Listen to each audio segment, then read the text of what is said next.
নমস্কার বন্ধুরা, শ্রাবণী রান্নাঘরে আপনাদের সবাইকে স্বাগত জানিয়ে আমি প্রতিদিনের মতো আবারও আজকের একটা রান্নার ভিডিও নিয়ে আপনাদের সামনে চলে এসেছি। আজকের আমি আপনাদের তালের রসবড়া বানিয়ে দেখাবো। আশা করি আপনাদের ভালো লাগবে। তার জন্য কিন্তু আমার পুরো ভিডিওটা আপনাদের দেখতে হবে। আর দেখা শুরু করার আগে একটা লাইক দেবেন, সুন্দর একটা কমেন্ট করবেন আর শেয়ার করতে ভুলবেন না। তাহলে চলুন আজকের আমি এই তালের রসবড়া কিভাবে বানাই সেটা আপনারা একবার দেখে নিন। রান্নাটা করার জন্য প্রথমে আমি এখানে দেখুন গ্যাসটা অন করে একটা কড়া বসিয়ে দিয়েছি। এইবারে প্রথমে আমি রসবড়ার রসটা বানিয়ে নেব। তার জন্য দেব আমি এখানে চিনি। এখানে কিন্তু আমি একটা মাঝারি সাইজের বাটির হাফ বাটি চিনি দিয়েছি। আর আমি এর মধ্যে দিয়ে দেব জল। এখানে কিন্তু যে বাটির আমি মাপ করে হাফ বাটি চিনি দিয়েছি সেই বাটিরই কিন্তু এখানে এক বাটি জল দিয়ে দেব। দেখুন আমি এখানে কিন্তু এক বাটি জল দিয়ে দিলাম। দিয়ে এবারে চিনিটাকে একটু গলতে দেব। চিনিটাকে কিন্তু প্রথমে খুব ভালোভাবে একটু এইভাবে গলিয়ে নিতে হবে। গ্যাসটা লোতে দিয়ে আমি এইভাবে কিছুক্ষণ রান্না করে নিয়েছিলাম। দেখুন এর ফলে কিন্তু চিনিটা আমার প্রায় গলে গেছে। এইবারে আমি এর মধ্যে দিয়ে দেব তেজপাতা। এখানে আমি একটা তেজপাতা মাঝখান থেকে ছিঁড়ে রেখেছি, সেই তেজপাতাটা আমি এখানে দিয়ে দিলাম। আর দেব আমি এখানে ছোট এলাচ, 3টে ছোট এলাচের মুখটা আমি ফাটিয়ে রেখেছি, সেই ছোট এলাচটাও এর মধ্যে দিয়ে দিলাম। দিয়ে আবারও কিন্তু কিছুক্ষণ এইভাবে একটু ফুটিয়ে নেব, যাতে এর ফ্লেভারগুলো রসের মধ্যে চলে যায়।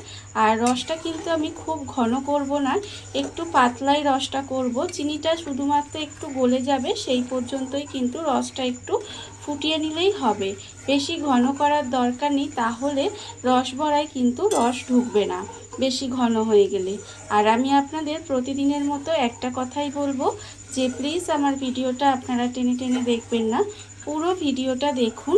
আশা করি আপনাদের ভালো লাগবে। দেখুন এখানে কিন্তু এই তেজপাতা আর ছোট এলাচটা দিয়ে আমি মিনিট 2 মতো একটু রান্না করে নেব। 2 মিনিট মতো আমি কিন্তু এখানে রসটা খুব ভালোভাবে ফুটিয়ে নিয়েছি। আর দেখতেই পাচ্ছেন রস কিন্তু একদম পাতলাই আছে, কোনো রকম ঘন বা কোনো তার সৃষ্টি হয়নি। এরকম পাতলা রসই কিন্তু আমার লাগবে। রস আমার এখানে একেবারে রেডি হয়ে গেছে। এইবার আমি এই রসটাকে একটা অন্য জায়গায় ঢেলে নেব। রসটা আমি এখানে একটা বাটির মধ্যে ঢেলে নিয়েছি। এইবারে রসটাকে আমি আলাদা করে সরিয়ে রেখে দেব। আর অন্যদিকে দেখুন একটা মিক্সির জার নিয়ে নিয়েছি, এর মধ্যে আমি নিয়ে নেব সুজি। এখানে কিন্তু আমি একটা ছোট বাটির হাফ বাটি মতো সুজি নিয়েছি। সেই সুজিটা কিন্তু মিক্সির মধ্যে ঢেলে নিলাম। নিয়ে সুজিটাকে কিন্তু প্রথমে একটু ভালোভাবে গুঁড়ো করে নেব। সুজিটা কিন্তু একটু মিহি করে এইভাবেই একটু গুঁড়ো করে নিতে হবে। সুজিটা আমি এখানে গুঁড়ো করে নিয়েছি। সুজিটা কিন্তু এখানে ভালোভাবে গুঁড়ো করে নিতে হবে। এটা আমার গুঁড়ো হয়ে গেছে। এইবারে আমি একটা বাটি নিয়ে নেব। বড় বাটির মধ্যে কিন্তু সুজিটা ঢেলে নেব। এখানে আমি একটা বড় বাটি নিয়ে নিলাম। নিয়ে আমি কিন্তু প্রথমে সুজিটা ঢেলে নেব। সুজিটা আমার এখানে ঢালা হয়ে গেছে। এইবারে আমি এর মধ্যে দিয়ে দেব যে বাটির আমি মাপ করে হাফ বাটি সুজি দিয়েছিলাম, সেই বাটিরই কিন্তু এখানে এক বাটি ময়দা দিয়ে দিলাম। এক বাটি আমি এখানে ময়দা দিয়ে দিলাম। আর দেব এখানে এক বাটি বেসন। মাপগুলো যদি ঠিকঠাক রাখেন তাহলে দেখবেন রসবড়াগুলো ভীষণ সুন্দর হয় আর খেতেও কিন্তু ভীষণ ভালো লাগে। দেখুন এখানে আমি বেসন দিয়ে দিলাম। আর আমি দেব এখানে খুব অল্প সামান্য একটু নুন, যেহেতু মিষ্টি জাতীয় জিনিস অল্প সামান্য একটু নুন দিলাম। আর দেব এখানে অল্প সামান্য একটু মৌরি, হাফ চামচ মতো মৌরি দিলাম। দিয়ে এবারে শুকনো উপকরণগুলো খুব ভালোভাবে প্রথমে মিশিয়ে নিতে হবে। এইভাবে কিন্তু শুকনো উপকরণগুলো আমি হাত দিয়েই একটু ভালোভাবে মিশিয়ে নিচ্ছি, যাতে সমস্ত কিছু খুব ভালোভাবে মিশে যায় সেটা কিন্তু দেখতে হবে। দেখুন এইভাবে হাত দিয়েই কিন্তু বেশ ভালোভাবে কিন্তু সমস্ত কিছু এখানে মিশিয়ে নিলাম। আমি এখানে মৌরিটা গোটা ব্যবহার করেছি, আপনারা চাইলে কিন্তু আধ ভাঙা করেও মৌরিটা দিতে পারেন, তাতেও কিন্তু খেতে ভীষণ ভালো লাগবে।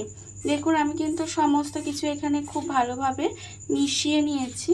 এইবারে আমি এর মধ্যে দিয়ে দেব তাল। যেহেতু বলেছি তালের রস বড়া বানাবো, সেই জন্য তাল তো লাগবেই। আমি এখানে যে বাটির মাপ করে ময়দা আর বেসন দিলাম, সেই বাটির মাপ করে কিন্তু এখানে তালের কাঠটা দেব। আর এই তালের কাঠটা কিন্তু আমি আগে থেকেই বার করে রেখেছি, সেই তালের কাঠটা কিন্তু এর মধ্যে আমি পুরোটাই দিয়ে দেব। তালের কাঠটা আমি এখানে পুরোটা দিয়ে দিয়েছি। এইবারে হাত দিয়ে কিন্তু এটা খুব ভালোভাবে মেখে নিতে হবে। আর এর মধ্যে কিন্তু কোনো রকম জল ব্যবহার করা যাবে না। এইভাবে ভালো করে মাখবেন, দেখবেন আস্তে আস্তে কিন্তু এটা সুন্দরভাবে মাখা হয়ে যাবে। আর এটা ঠিক কিভাবে মাখা হবে সেটা কিন্তু আমি আপনাদের পরে দেখিয়ে দিচ্ছি, এটা ঠিক কিভাবে মাখা হবে। এইভাবে মাখতে মাখতেই দেখবেন এটা কিন্তু খুব ভালোভাবে মাখা হয়ে যাবে।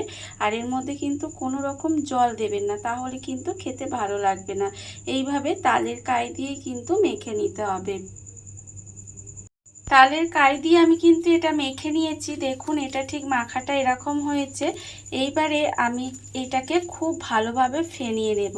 যেহেতু বেসন দেওয়া আছে, কিন্তু এটাকে খুব ভালোভাবে এইভাবে মাখিয়ে মাখিয়ে কিন্তু এটা খুব ভালোভাবে ফেনিয়ে নিতে হবে। তাহলে দেখবেন রসবড়াটা একদম নরম সফট হবে, আর খেতেও কিন্তু ভীষণ ভালো লাগবে। এইভাবে একটু মাখিয়ে মাখিয়ে দেখবেন আস্তে আস্তে কিন্তু এটা হালকা হয়ে যাবে। আর এটা কিন্তু হাত দিয়ে এইভাবে একটু ফেনিয়ে নেব। ফেনিয়ে নিলে দেখবেন এটা কিন্তু সুন্দরভাবে হালকা হয়ে আসবে। আপনাদের দেখাচ্ছি, দেখুন আমি এটা ফেনিয়ে নেব, তারপরে আপনাদের দেখাবো ঠিক কেমন হলো। আমি কিন্তু এটা ভালোভাবে ফেটিয়ে নিয়েছি, আপনারা দেখে বুঝতেই পাচ্ছেন ঠিক কেমন হয়েছে। একটু কিন্তু ভালোভাবে ফেনিয়ে নিতে হবে। আর এটা আমি প্রায় 10 মিনিট মতো ফেনিয়ে নিয়েছি। এইবার আমি এর মধ্যে দিয়ে দেব, দেখুন, বেকিং পাউডার। এটা কিন্তু বেকিং সোডা নয়, বেকিং পাউডার। বেকিং পাউডার এখানে আমি হাফ চামচ মতো দিয়ে দিয়েছি। দিয়ে আবারও কিন্তু এটা খুব ভালোভাবে মিশিয়ে নিতে হবে। মিশিয়ে নিয়ে তারপরে আবারও আপনাদের সামনে আমি ফেরত আসছি। বেকিং পাউডার দিয়ে আমি কিন্তু আবারও এটা খুব ভালোভাবে মিশিয়ে নিয়েছি।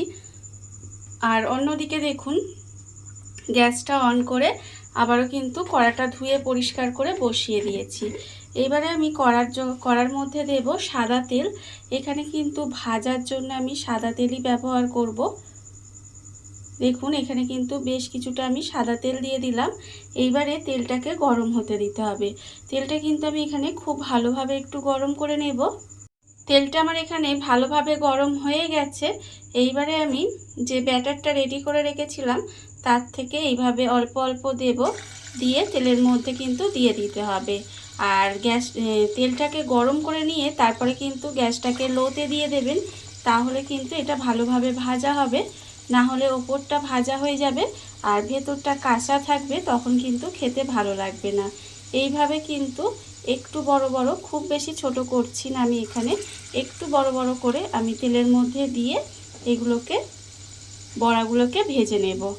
দেখুন, আর এই সময় কিন্তু গ্যাসটা অবশ্যই লোতে দিয়ে রাখবেন, না হলে বড়াগুলো কিন্তু ভিতর থেকে কাঁচা থেকে যাবে। আমি এইভাবে অল্প অল্প করে দিয়ে বড়াগুলো প্রথমে খুব ভালোভাবে উল্টে পাল্টে একটু ভেজে নেব। গ্যাসটা লোতে দিয়ে আমি এইভাবে দেখুন উল্টে পাল্টে বড়াগুলো কিন্তু ভেজে নিয়েছি। আর এইগুলো দেখুন একদম ফুলকো ফুলকো হয়ে বড়াগুলো কিন্তু ভাজা হয়ে গেছে। আর এগুলো খুব বেশি যে কড়া করে আমি কিন্তু ভাজবো না, একদম লাল লাল একদম কড়া করে কিন্তু এগুলো ভাজা যাবে না। এইভাবে দেখুন আমার কিন্তু ভাজা হয়ে গেছে, সুন্দর করে কালারও এসে গেছে। এইবারে এগুলোকে খুব ভালোভাবে কিন্তু তেলটাকে ঝারিয়ে নিতে হবে। তেলটা সুন্দর করে এইভাবে ঝারিয়ে নেব। ঝারিয়ে নিয়ে তারপরে কিন্তু এটা সঙ্গে সঙ্গে রসের মধ্যে ফেলে দেব। আর রসটা কিন্তু লক্ষ্য রাখবেন যেন হালকা একটু গরম থাকে।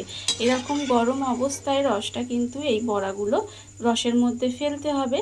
আর তার আগে কিন্তু তেলটা খুব ভালোভাবে ঝারিয়ে নিতে হবে। দেখুন এইভাবে যদি আপনারা তালের রসবড়াগুলো বানিয়ে নেন, দেখবেন খেতে কিন্তু অসম্ভব সুন্দর হয়। আমি এখানে বড়াগুলো রসের মধ্যে ফেলে দিলাম। আর আবারও কিন্তু এই যে ব্যাটারটা বানিয়ে রেখেছি তার থেকে অল্প অল্প নেব, নিয়ে আমি কিন্তু এর মধ্যে দিয়ে দেব।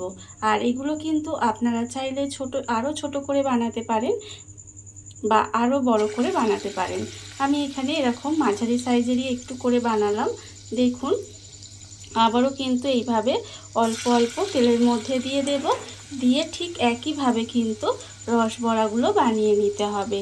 আর এই সময় তাল তো পাওয়া যাচ্ছে, তাল থাকতে থাকতে কিন্তু এইভাবে আপনারাও বাড়িতে রসবড়াটা বানিয়ে দেখতে পারেন।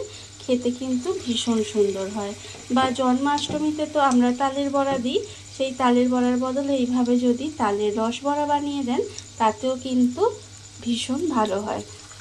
দেখুন, আমরা তো সব সময় তালের বড়া খাই, কিন্তু এইভাবে কিন্তু তালের রস বড়াও খেয়ে দেখতে পারেন। খেতে আশা করি আপনাদের ভালোই লাগবে। আমি কিন্তু এইভাবেই উল্টে পাল্টে সমস্ত বড়াগুলো ভেজে নেব, ভেজে রসের মধ্যে ফেলে নেব। সমস্ত রসবড়াগুলো আমার এখানে ভাজা হয়ে গেছে। আর দেখুন, এগুলো কিন্তু আমি রসে দিয়ে দিয়েছি। এইবারে আমি আপনাদের দেখাচ্ছি। দেখুন, এগুলো কিন্তু একটু উল্টে পাল্টে দেব, মানে নিচে যেগুলো আছে সেগুলোকে একটু ওপরে দিয়ে দেব, আর ওপরেরগুলো এভাবে রসের মধ্যে দিয়ে দেব। রসের মধ্যে দিলে তাহলে দেখবেন রসগুলো সুন্দর করে শুষে নেবে। আর এটা যদি আপনারা একটু সময় রেখে দেন তাহলে দেখবেন পুরো রসটা শুষে কিন্তু একদম নরম তুলতুলে হয়ে যাবে। আমি আপনাদের দেখাচ্ছি যে এটা আমি যেটুকু সময় বড়াগুলো ভাজতে লেগেছে সেটুকুই কিন্তু এখানে আমি রসে রেখেছিলাম। আমি আপনাদের তার থেকেই একটা তুলে দেখাচ্ছি। এটা যদি আপনারা 2-3 ঘন্টা রেখে দেন তাহলে দেখবেন এটা কিন্তু আরও সুন্দর হয়ে যাবে, আর ভেতর পর্যন্ত রস ঢুকে যাবে। দেখুন, একদম সুন্দরভাবে কিন্তু রসটা ঢুকে যাচ্ছে। এইভাবেই কিন্তু এটা আরও সুন্দরভাবে ঢুকে যাবে।